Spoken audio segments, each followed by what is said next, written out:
area there in British Columbia, driving over the mountains of Radium Hot Springs to Canmore, and sort of reflecting and stopping there, and how our purchases as consumers and the patterns of behaviors that are ingrained culturally in our societies, and how we're brought up sort of shapes our larger as a human community interaction with the earth, the planet, and all of the systems, the weather systems, the ecosystems, the blah blah blah.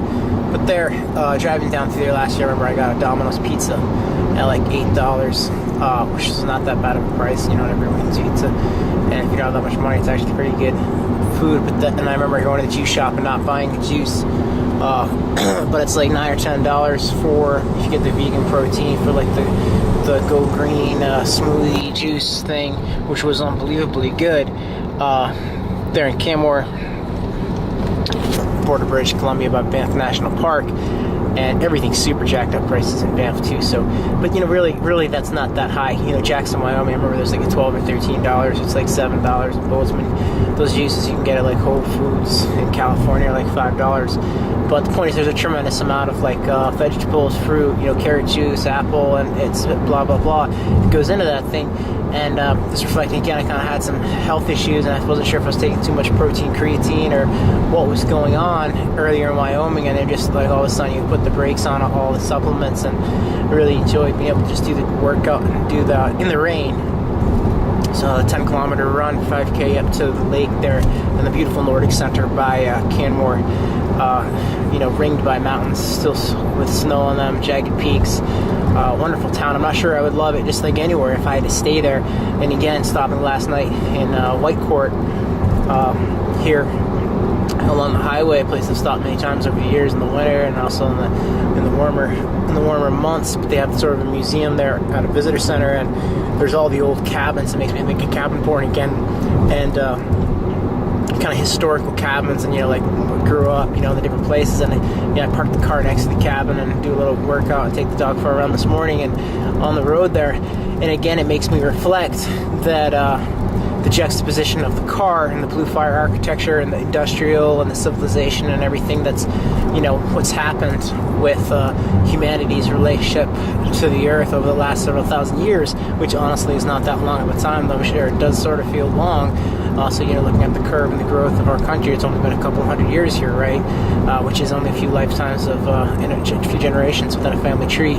So, like, you know, I'm again marveling at those big 300-year-old redwood trees there in Northern California. But to bring to the focus of the point here is, you know, you juxtapose I want the car, I don't want that cabin. I don't want to be sitting in the shade with the artifacts, you know what I mean? I want the road. I'm a music artist. And I go back again, and, you know, thinking of my mother back there, you know, she was a music degree, and she was into music and stuff, and you know, it's hard if you try to, you know, I can see what a beautiful life my parents have had, but, you know, I can see how, and I can see also the symbolic nature of how the music artist and the mother figure in my life is actually symbolic of the earth, all of nature's ecosystems, and how my father, who also, you know, had artistic genes, I'm sure, etc. But I'm not trying to just make this overly simple, black and white, but, you know, it's symbolic of the industrial and of man and civilization. You know, and how the two things meet together, and how the car is parked there next to the cabin, and by the nature, you know, and the nature and the beauty, sort of symbolic and emblematic of the art and the music that is within us, and our ability to sort of translate those subtle emotions, feelings, and articulate them in a way that kind of touches the soul and the psyche in a way that's not just materialistic, that's not just buying things, that's not just you know, trying to be better than the other guy at something, but it's more like, you know, it's that subtle, it's that artistic, it's that beauty, it's that nature. It's like when you stop in the evening and you see a beautiful sunset by a lake, or you up north, you hear the call of a loon, or even just find a track of a wolf, you know, on the windswept frozen swamp, remembering those sort of moments of the course of life, and artistically being able to have those things as touchstones to draw sort of the nectar from the flower, the hummingbird, floating by the window there. It reminds me of stopping by a laundry, Las Vegas, Nevada, driving through the heat, hundreds of degrees, in an environment that's not ideal for me. And I just passed through the city right before the Mayweather fight. I didn't even stop in the city of Vegas. I just drove through in the night, and I was crowded, and all the cars were everywhere. And the dog and I was hot, and the air conditioning were on. We were driving down the highways, places I've never been, but it's all the same road, the same strand of consciousness that we're all bound to within the cosmos, and it's just the same rhythmic beat of the heart and the same deep craving for all of those subtle things to be sort of drawn together and have a life of meaning that connects to other lives of meaning, and that connects the feelings within us to the earth in a way that makes sense, and creating patterns of values that can last over lives and generations, but that can also bring a life of joy and happiness, and not be stifled, not be stifled in a way to have to fit into that box, to have to fit into that consumer purchase. Here's your 3-minute song. Let's all make a 3-minute song for iTunes. You know what I mean? I don't really think, I think there's a tremendous amount of phenomenal 3-minute songs, or whatever, 3 to 5 minute songs, but I'm just saying, how about a 25-minute, just let go? You know what I mean? Why can't there be more things like that encouraged, and why can't that be part of the way we consume, not necessarily consume, but understand and digest art, information, and that sort of thing, and still have a way to, I don't know, and not necessarily make money doing it, but hopefully we're, at least to be able to communicate effectively, experience, and to bring the collective into a better understanding of, the glow of a star, or the taste of those first snowflakes in September, that subtle emotional communication, and have that, you grasp that in a way that positively influence. Anyway, though, just driving these roads, I wanted to again touch on one of the things I did last year coming down. I did these workouts, integrating some of the CrossFit stuff, and I'm not a big CrossFit person, but I had never taken creatine before in my life, and I had some of that Vega protein, and I was doing that workout. It's like 100 burpee pull-ups, and then trying to do a 5-mile run minimum with like 50 push-ups, 50 sit-ups, 5 times on the run, and then doing that CrossFit workout the day Fran, which is like 21 thrusters. I'm just using a big heavy backpack, which I've had since I was in high school, loaded with a bunch of outdoor gear, and then pull-ups 21, 15, 9. And it's really effective, but also it's effective just, I don't know. Today, this morning, I just got up and I did like 5 sets of pull-ups, push-ups, sit-ups, and some snatches and curls on a really short run. But it was so hot and everything, how the weather's connected, everything. But I'm just by those little museum cabins, and it makes me think, though, how beautiful that is. And I love the nature, and I love the history and the tradition. But that music artist part of me is almost evolved. So it's sort, you could try to say it's like the blue fire architecture thing, but honestly, I just look at the patterns of the eagles. They migrate all the way down to Mexico, the continental divide, or even the geese, and the Canadian geese. You see the beautiful birds, and they travel all the way back up to Alaska every year. You know what I mean? And it's part of their bloodstream, their instinct, their DNA, that migratory thing, and how the art within me needs, those different vistas, needs those different towns, those places, those touchstones of longing, of memory, to be able to sort of draw that gold from the stone, the gold from the creek water that was snowmelt just a few months ago. You've lived there in the winter, and you know how it is to have so much and also to have so little, and you try to live with an humble, an element of modesty, but at the same time, I'm in Canmore there, and it's I want that $10 juice, and I'm not doing the protein, the creatine thing right now. I stopped doing it. I'm not sure how. I don't know if that was it. It could have been just food poisoning or something, but I was pretty sick there in Wyoming for a few days, and it made me really want to look closer at the stuff you put in your body and all the different choices you're making, what you say, what you do, all the interconnectedness, interdependence of, plus, how you made a choice to buy something, even if it's not a food product or anything, all the systems behind it, not just I'm not pushing vegetarian on anyone either here, but that's a vegan vegetarian choice, that's that $10 drink, But the hard truth is, I stop by the store and I buy some like pepperoni steaks that are like 17 grams of protein. This whole idea of whole foods per serving. I'm sure I have way more than a serving. And I just get this thing of raisin bread. Raisin bread, and it's like what I did last year driving down south. But this is almost getting into hunting season, and it makes me want to be a hunter. And I'm trying to understand, you know what I mean? Because it's like, really, with my again, the enlightenment, the understanding I have, it's like you shouldn't hunt unless you're really positioned to have lived in the area. Like, you really should build before you hunt. And this also mirrors in terms of a business, entrepreneurship, development perspective, outlook on the world, because it's like you really shouldn't be there's part of it, the world, you shouldn't be in a town chasing girls or whatever unless you've built to the point where you're in the town in a way. I mean, someone could say this, someone could argue this, I'm not sure this is true, in a way where you could support the girl, where you could almost provide the girl and the potential girl's child with health insurance, with stability, with structure, economic. It's really a worthy thing that you have to look at.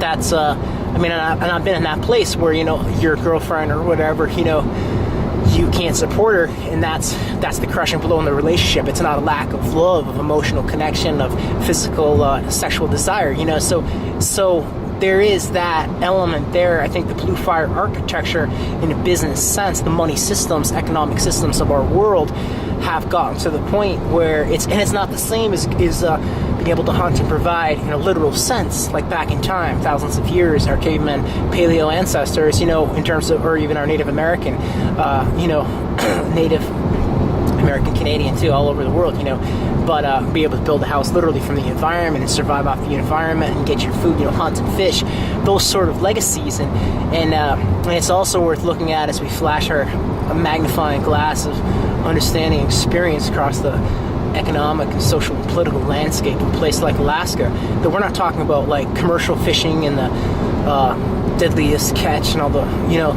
reality television shows about different industries. We're talking about a sustainable fashion of like fishing for a family, and you see the other permits where it's like you can go and get your 25 dip net fish or whatever, and that's a significant amount for a young couple or a family, even for the winter, combined with potentially hunting a moose or something like that, and in a sustainable fashion, that manner of being able to still live off the land and having the diversity that the ecosystem and landscape provides is a wonderful thing. But the reality is, where would you store the meat? Because I was down in Wyoming and I was talking to a guy. I was in Lander, Wyoming, which is again the headquarters of the National Outdoor Leadership School, and I stopped by Brian Fabo, who used to work for Knowles, is working for the Chamber of Commerce down there, and they've got this thing, kind of like in Bozeman, they have the music on Main. They've built a stage up. He's got some music artists for, once a week. I think it's a Tuesday or Thursday night there in Lander. And I stopped by. It was right the day I got sick and I could barely walk. But, the street was packed. The young people were there. Maybe want to spend the whole summer there and just kind of like, I don't know what I would do, but, just a wonderful event, family feel, music, but also that young sort of dating feel, people striving to look good. There's the bars, you know what I mean? And just that flavor and that mountain culture is just shining in it. What a wonderful job that they look like they're doing there. The community as well is obviously behind them, and that's what makes that successful, effective. But, a couple used to work with Knowles, and they're working for the Chamber of Commerce there. And you see a lot of Chamber of Commerces too, as they travel around the towns. There are a lot of older people, so to have some young people in there, and for the community, to see smaller towns make those sort of decisions to get that young, healthy air in there, and have those type of events and that kind of thing, and welcome sort of a healthy growth, and the right sort of. I think he's organized that big climbers festival down there too. So there is that. History there, but you know what I mean. I mean, I think that's really an admirable thing for towns to do, and to try to mimic those sort of behaviors. And I'm sure he's patterning what he's doing to some extent off other like music on Main. Plus, I'm sure drawing off his experience at the climbing festival there. But I was like thinking to myself when I was down there, I was like, thinking to myself, wow, what a great guy for this one dog thing. And if we're gonna have some sort of a race from Bozeman down to Wyoming, what a great guy to sort of recruit. Or outsource to recruit this sort of thing too, because he's got the experience, the connections, and everything. But I don't want to. I'm kind of doing my own thing here. I don't have any money to pay someone like that. So, in terms of the growth on my end, I'm kind of limited. But down the line, like that's the kind of person or energy I think you would want to try to harness and sort of put in charge and let that person do their thing with this sort of an idea. But in Lander, it's like, where would you store the meat? Because it's like you don't have a house. So like if I wanted to go hunt a deer and elk next autumn when I come back down to Wyoming from the north here, just for the fact that I want to know where the food's coming from. I don't want to eat the pepperoni from the grocery store and it's got like the pork and the beef. You know what I mean? Are these factory farmed animals? Blah blah blah. I have and also just for the preservatives and everything, I want to make the conscious right decision. I remember being in Alaska and having like the moose jerky or whatever, and the jerky from the salmon, and you don't need a bunch of steaks and stuff. Maybe I could just make a ton of jerky, but you don't want to waste the meat. You want to respect the system around it. I was thinking like if I was gonna go hunting, I would probably like fast for like a week or two. What would you do to kind of enter into the dance with the landscape and the place in a sensitive, taking into consideration all the subtleties and interconnectedness of relationships, so that you're not, damaging the fiber of life in any way. You know what I mean? So, and I acknowledge very purely I'm sensitive to these things, but at the same time, the reality is I'm not a vegan, I'm not a vegetarian, and just like driving these highways, I have that hunting instinct, I'm a meat eater, you know what I mean? So it's one of those moments. It's real, like the 21st century man is sort of caught in the crosshairs of this moment where, the society and the culture and the world almost wants to emasculate him, or just have him sitting there eating, beef and pork hot dogs from factory farms animals, and that's cool, at the baseball game, you know what I mean? At the All-American baseball game, and that's cool. But it's not cool to be a vegetarian, and it's not cool to go hunting.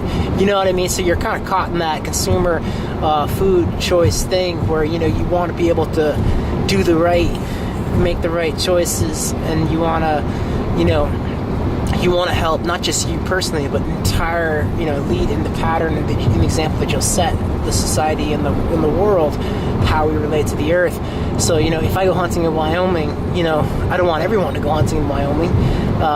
You know what I mean? But I know you can't even, like I was talking to the guy at the pawn shop there, because I asked him about the longbows and the crossbows there and the guns, and I'm like, yeah, you should just borrow a gun. I think of some of the guys I know in Alaska, they never owned a gun, but they still get a moose, you know what I mean? They borrow a gun and they're out in the woods enough in the area they're at. So, and it's like me growing up back on the East Coast, I grew up and I spent tons of time in the woods, and I knew where all kinds of deer were and that kind of thing. I tracked them, and there's some apple orchards and some creek bottoms and some forested lands, some beaver ponds, and a beautiful area where I grew up. So I just would walk the dog, and I had a tremendous amount of connection to the area and the landscape there. But we never hunted, but but people would come and hunt, and they'd come from somewhere else. They'd be driving their cars, and it's that blue fire architecture, and they're coming, and then they're just taking the thing from the place we're at. And granted, there's tons of deer there, and there's a lack of predators. There are some coyotes and stuff, but there's people hitting, like down in Bozeman, Montana too. And I hit a deer last winter. You're just driving the car. There's almost too many, just outside of Yellowstone National Park. There's almost, by Gardner and stuff, there's too many. I'm not saying there's too many, but there's so many of them, and they're kind of pushed out of the park. The predators in the park, and then there's all the livestock issues, and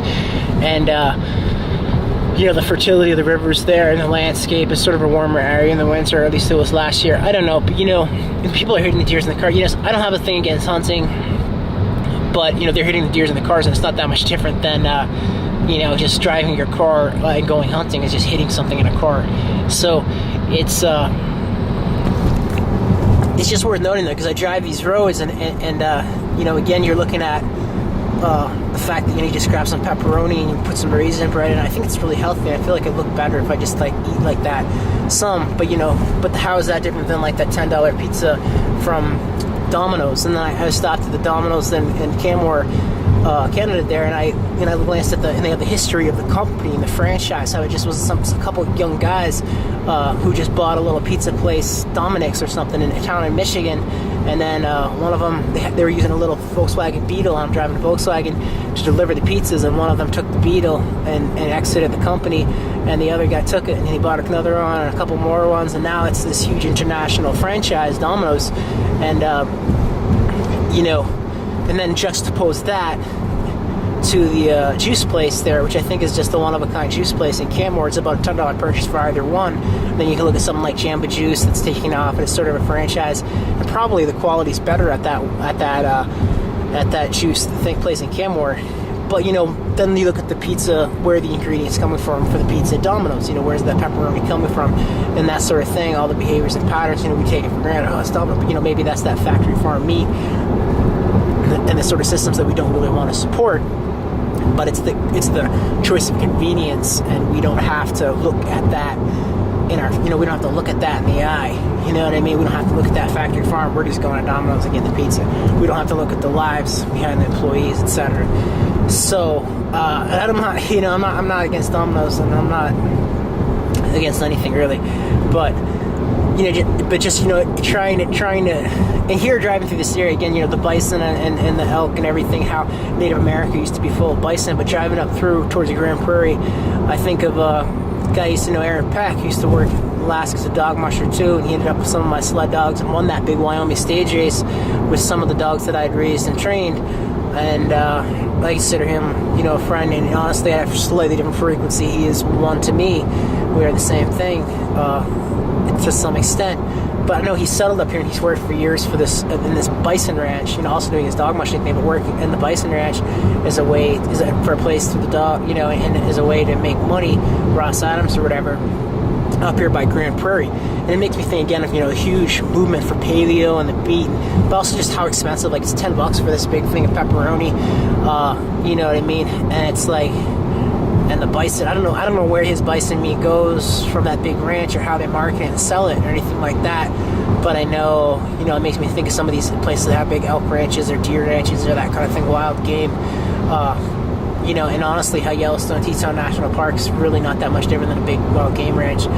But anyway, I just thought it was interesting because it's like I never actually stopped at the bison ranch here, and I don't think I'm gonna do it.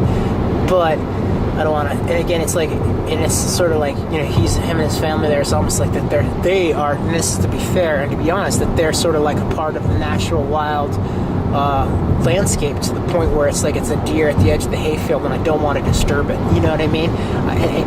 Aaron's integrated enough, I think, successfully in terms of communities and everything else that I like him, and I respect him, but and I don't want to come in and try to mess up their big bison ranch, you know what I mean, with my wild entrepreneurial, you know what I mean, ideas or anything. They're doing fine without me, and also in the sense of the sled dogs, and I'm happy that that's worked out for him. So, but driving north,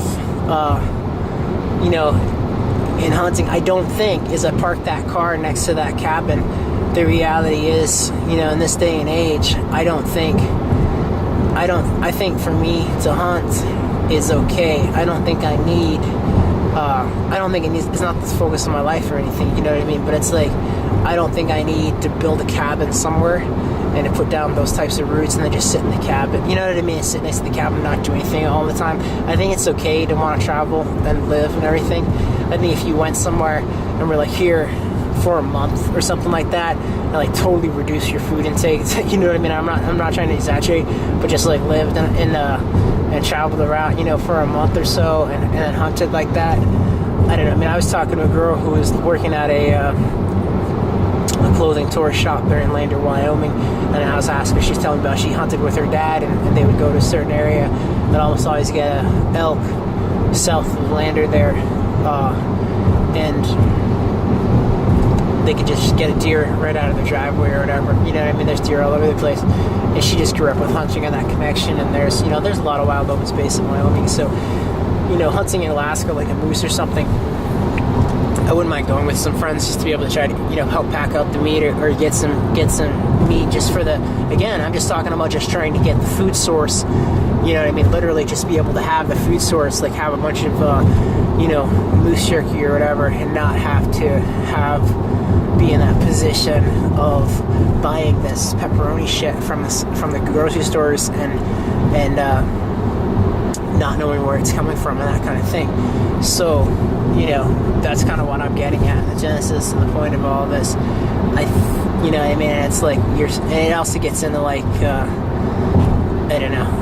It's just, it's an ache and a longing to try to cut through all the clutter and the obstacles and the walls that the blue fire architecture has put up that separates us from authentic experience and living And it's like, even when you make a song, it might sound beautiful, but it's not the same as talking to a person. You know what I mean? And the reason great songs are great songs, I think, probably, like great art anywhere, is the person has so much hurt and longing bottled in them that if they were with someone and if things had worked out in their life, to that point, they would not be able to, sort of scream at the world through the song, the music, or the writing like they can, but they haven't been able to, to have that person or love there, so that they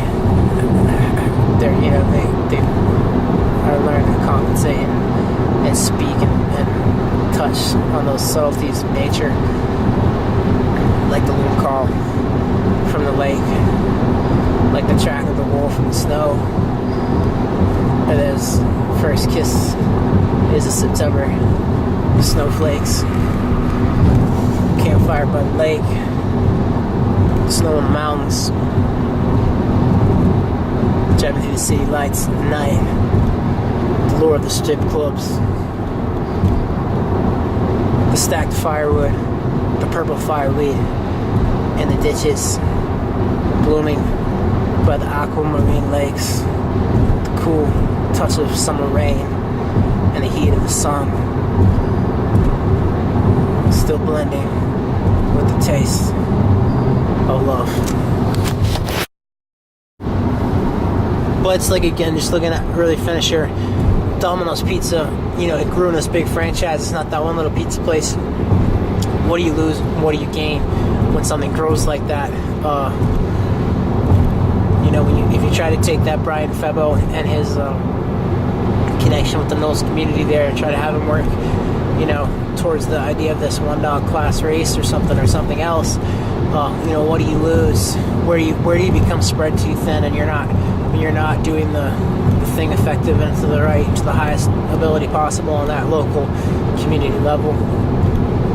I don't think I need to sit next to a cabin in the shade for 6 months, doing whatever, working at a gas station, just to be able to go hunt a deer within 20 miles of the place. I think in Alaska, there's places where you have all the people from Anchorage going and getting permits and overhunting an area and driving their four-wheel vehicles in and that sort of thing, and destroying the fiber of that connection with the landscape, as well as places in the States. So, I don't know. I don't even need to necessarily actually hunt. I just want to actually get the wild game meat for my personal consumption, to be healthy and etc., and to be on budget and know where stuff comes from.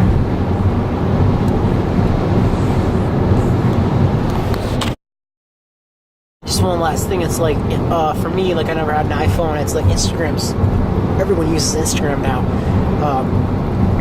And for whatever reason, maybe it's just my computer, maybe it's down, but it's like you follow the social media feeds, and it's like everyone's got, their Facebook, Twitter post, and Instagram picture, and, and a couple of sentences. And now I can't see those, it's like you can't see the pictures on Instagram, and it really just puts into clarity, like, what's going on culturally here, like the superficialities. Like, let's all take a picture and say a couple words. Everyone's tying into the picture. It's a lot of it's just a sales pitch. People are getting paid X amount of money to say or link to something on Instagram. Look at some of the athletes or anyone. And it's like, oh, is it this place? And I gotta, I'll show the picture. And it's like, that's the moment. It's like, as long as I look good in that picture, that's everything. But are these people saying, is there substance behind not only what they say, but what they do, what they what they're consuming, all the patterns and behaviors there? Can we, at what point are we able to cut through the economic nature of things and try to grasp at that fiber of nature and existence that makes sense to us, on some sort of subtle, primitive level, and that's sort of what art is too, and you can hear the song, it's good, that kind of thing, or you can taste the food and your body reacts the right way over time to the system and the nourishment. So it's just something to look at. I think that all of the Instagram photos and everything, it's you want people to be having substance. You want You want, when someone wins a race and there's a picture, or if there's a race or if there's something designed, if someone does well at something, you want there to be substance that you like behind the systems that made that happen. It's just something to sort of end on, I think, here. Also, just the very last thing is, like, I'm gonna go through Fort Nelson here, and it makes me think of the Fort Nelson Sled Dog Championships, the race that the Streeper, Terry Streeper and his family put on up there. And trying to take a minute when I go, and try to research the business model, what goes on. They've got a bunch of interconnected businesses there, entrepreneurs. They got like ice, they got a golf course, they got all kinds of stuff. But they have a successful local race there, and it's been going on for a long time. I think he's got like a raffle or something, and connecting the business world, whatever there. But what can you do for this concept of this trip or race? Going down from Bozeman to Jackson down the line, here's down the line, to try to have some funding and purse and stability and support in a community way that's going to have some sustainability and longevity behind it. Similar, I'm sure that there's some things you can learn from what the Streepers are doing there in terms of race organizing